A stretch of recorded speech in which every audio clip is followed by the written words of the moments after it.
Marie's been making and tasting cakes and pastries for her whole professional career.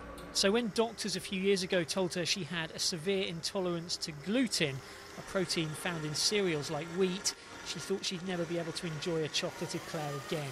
But now, using her skills as a professional pastry chef, she's opened what's thought to be France's first patisserie dedicated to gluten-free goodies.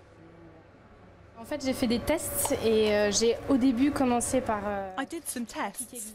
At the start, I just used exactly the same recipes I learned in traditional patisserie, and then I adapted them according to the results. For example, you're supposed to use choux pastry to let the oxygen come out, but I don't do that with gluten-free because it goes all over the place. But if we don't know, we just try it and see if it works. Au début, on le fait et puis ça marche pas. A medical intolerance to gluten, known as celiac disease, affects up to 1 person in 100. But while in many countries it's a standard dietary variation, in France, where gluten-based foodstuffs are almost a national icon, the disease is still underdiagnosed and little known. Les médecins apprenaient que la maladie cœliaque, c'était une maladie de l'enfant qui disparaissait à Doctors l'adolescence. used to think that celiac was a children's disease which disappeared in adolescence, so it wasn't something that adults had.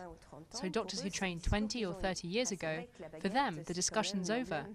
And it's true that the baguette is one of the symbols of France. Bread is very central here, so cutting it out isn't easy, it's difficult. Mais le pain, c'est pas facile, c'est difficile.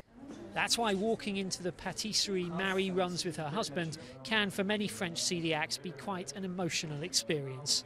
They say, but is it really all gluten-free? And we say, yes, I promise, it is gluten-free. And then they're very emotional. They start to eat the cakes, and we have some people who are moved to tears because they haven't had a religieuse or lemon meringue tart for 15 years.